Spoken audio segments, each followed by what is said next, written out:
Assalamualaikum warahmatullahi wabarakatuh. Perkenalkan, nama saya Sofia Aprilia dengan NIM 3321075. Di sini saya izin menyampaikan sedikit materi tentang mekanisme pasar lanjutan.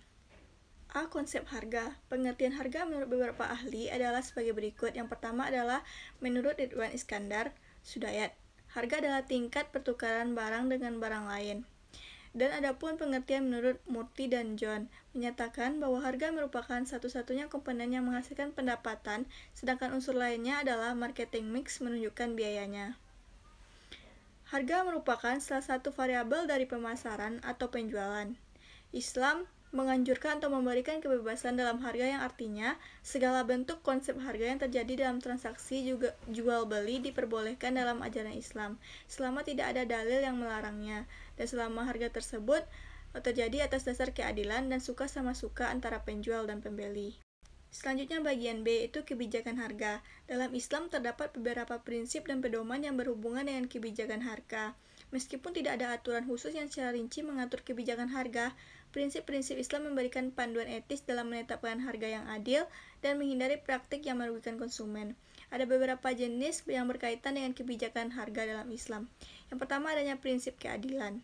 Yang kedua adanya prinsip transparansi. Ketiga adanya prinsip persaingan sehat. Dan keempat adanya prinsip kepastian dan stabilitas. Yang kelima ada prinsip toleransi. Dan keenam prinsip larangan eksploitasi. Serta 7 prinsip evaluasi ekonomi, 8 larangan monopoli, 9 kepentingan umum, 10 larangan ribawi, serta selanjutnya 11 keberlanjutan. Bagian ketiga itu C, tujuan penetapan harga. Berikut adalah tujuan penetapan harga yang bersifat ekonomi dan non-ekonomi. Pertama, memaksimalkan laba. Yang kedua, meraih pangsa pasar. Yang ketiga, return on investment atau ROI atau pengambilan modal usaha.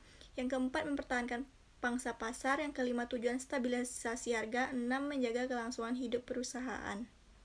Yang keempat, D, hisbah. 1. Pengertian hisbah. Menurut arti bahasa, Al-Hisbah lebih dikenal sebagai lembaga pengawas pasar. Al-Hisbah merupakan sebuah lembaga pengawas yang dimiliki oleh pemerintah yang mempunyai wewenang dalam membuat peraturan perundang-undangan yang berkaitan tentang perdagangan. Fungsi dari lembaga tersebut mengatur mengenai beberapa hal yang berkaitan dengan aturan dalam menjalankan bisnis. Maka dapat dikatakan jika seluruh usaha yang dilakukan negara untuk menjamin terwujudnya kesejahteraan, aturan, keadilan, dan dalam menjalankan semua aktivitas kehidupan dicerminkan pada institusi Al-Hisbah. Yang kedua yaitu wewenang dan tugas Al-Hisbah, di mana di sini lembaga Al-Hisbah memiliki tugas yaitu memberikan pertolongan kepada orang-orang yang tidak mampu berdasarkan haknya dan juga menyelesaikan sesuatu atau suatu perselisihan antara manusia dan mengajak untuk melakukan perbuatan yang baik. Ada dua, yaitu macam tugas Al-Hisbah, yaitu pertama tugas utamanya itu mengawasi secara umum tentang pelaksanaan kebijakan. Al-Hisbah termasuk ke dalam lembaga hukum dan keagamaan. Kedua, tugas yang secara khusus berhubungan dengan kegiatan pasar sebagai lembaga pengawasan secara umum, pengawasan yang dilaksanakan misalnya perdagangan. Serta adanya perindustrian tentang administratif, standar produk, dan pemeliharaan kualitas.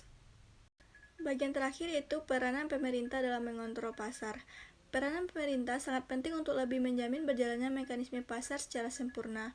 Pada zaman Rasulullah SAW sendiri telah menjalankan fungsi sebagai pengawas pasar atau Al-Hisbah, yang kemudian banyak dijadikan acuan untuk peranan negara terhadap pasar. Sementara dalam kitabnya Al-Hisbah fi Al-Islam, Ibnu Taimiyah banyak mengungkapkan tentang peranan Al-Hisbah pada masa Rasulullah SAW, sering melakukan inspeksi ke pasar untuk mengecek harga dan mekanisme pasar. Seringkali dalam beliau banyak menemukan praktik bisnis yang tidak jujur sehingga beliau menegurnya.